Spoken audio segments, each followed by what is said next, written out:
Hello guys, welcome to another edition of Ray Sports News and Debates. Okay, in today's video, we're going to be talking about the Lakers' new head basketball coach, JJ Redick. My thoughts early on and going forward with him as the coach and the Laker organization. But yeah, let's get into it. So first things first, obviously, it's been a couple weeks now, but the Lakers have hired JJ Redick to be the new basketball coach. Signed a 4-year deal. And my early thoughts were why he has no coaching experience. You know, he didn't coach middle school, high school, college, was never an assistant. And there was a lot of, I thought, better candidates in terms of resumes for the job than JJ. I know he went to try out for the Toronto job last year, didn't get it. So he kind of has the whole, buying for a job deal, but no coaching experience. So I was like, man, it's like, I know he knows the players because he used to play with a lot of these guys. But, playing in the NBA and coaching the NBA, kind of two completely different deals. There's a lot of guys that have tried and it not worked out. Prime example was Steve Nash. He had Kevin Durant, Kyrie, James Harden, or Ben Simmons is one of the two, but had a really good team. Terrible. And it's like, maybe in the right situation, certain basketball players can make good coaches depending on like the roster and the fit. But crazier things have happened. I'm glad JJ's going to get an opportunity. But I will tell JJ, as a Lakers fan, I'm pretty sure he knows this, that job comes with expectations. Okay? The fans don't like losing. The players don't like losing. The organization doesn't like, losing. I know we had a couple of bad years after Kobe left, but, the Lakers are known for winning championships. Okay? We got 17 of them. So, just know that, you accepting this job, a lot's going to come with it, okay? The good, the bad, and the ugly, okay? And I think JJ's, credibility will, definitely be tested, but I think he'll adjust to it. He's said he played in the NBA for 15 years. I know he has talked with Rich Carlisle when he was in Dallas. He had Doc in Philly. He played for Coach K for 4 years.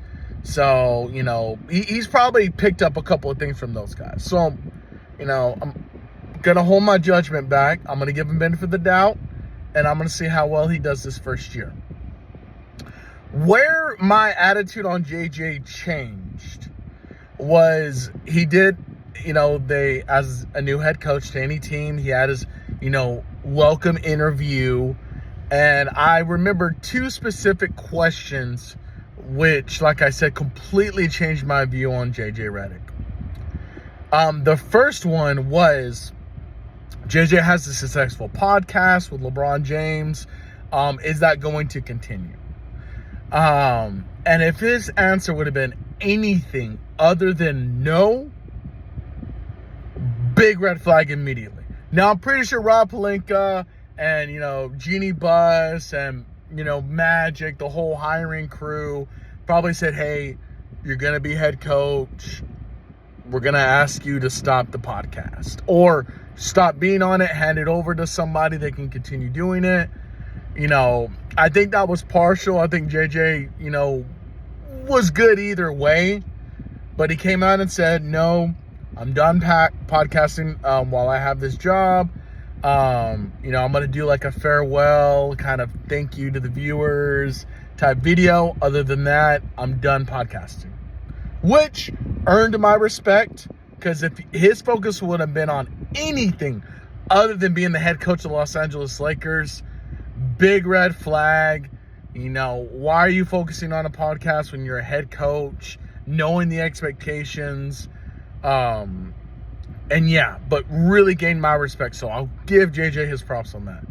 The second question, and I think this meant more to me as a fan, and being a big Laker fan and, through the years, a reporter asked him, out of all the criticism he's got, all the critiques, because he's heard it. We've all given our takes, including myself. He has no experience. He's never coached in the NBA as an assistant, any of this stuff. Reporter asked him, out of all the critiques, all the criticism, all the naysayers, what's the first thing you can't wait to prove them wrong on? And his answer, and I might be misquoting it, so if you haven't checked out the interview of the Lakers welcoming him to the organization, go check it out. JJ said, honestly, I don't give a fuck.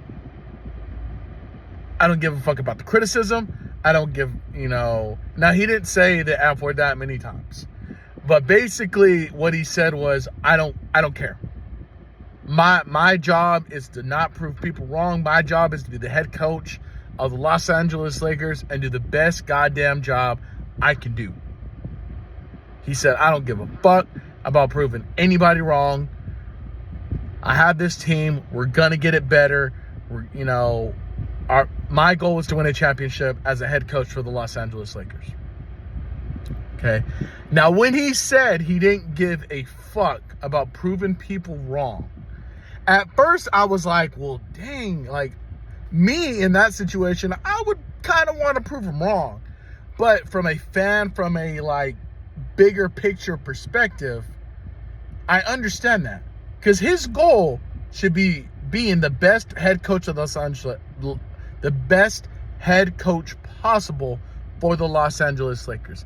His mind should not be worrying about podcasts, proving people wrong, or anything. Okay? Now, a little bit, maybe you want to prove people wrong just a little bit, just to shut them up.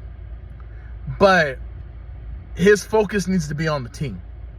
His focus needs to be on, okay, how can I bring these group of men together on a serious playoff push and possibly, a contender? Because he still has LeBron James. He's still going to have D'Angelo Russell. He's still going to have Austin Reeves. The guy the Lakers drafted at 17 was an absolute steal.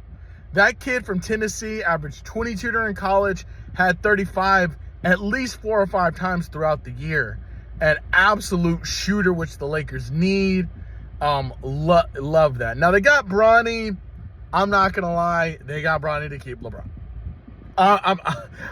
I'm sorry. I love Bronny. I think maybe he could have potential one day.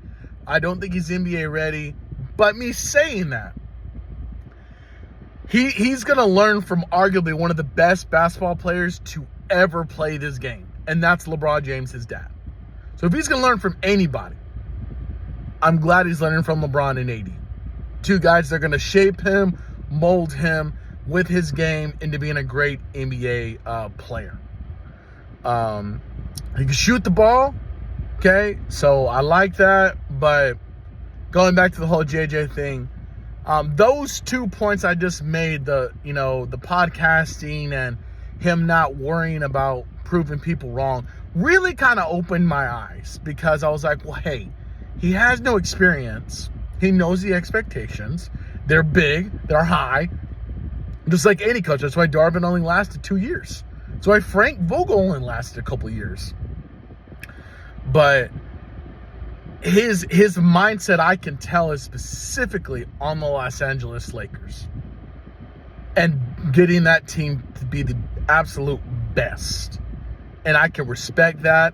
He's earned my respect. And now I'm definitely willing to give him benefit of the doubt, at least the first 2 years. Okay, I'm going to give him the first year and be like, hey, it's his first year. He's got to work through the cobwebs, through the inexperience and stuff like that. And I think surrounding him with a great coaching staff is the first step to that. And then, we can worry about the roster. We know we got at least, LeBron, AD. I think D'Angelo's on his option. We got Austin Reeves. We got Rui Hachimura, and Bronny, and the kid from Tennessee. But yeah, that's gonna be it for today's video, guys. Feel free to hit the like, comment, and subscribe button. We're super close to 450 subscribers. I believe we're in the 440s now. But once again, thank you guys for the love and support. Watch some videos, guys. Let's get that cumulative watch time up a little bit. Subscribe to the channel, like I said. Comment your thoughts on JJ. Do you think he's gonna have a great first year? Do you think he's gonna have a great tenure with the Los Angeles Lakers?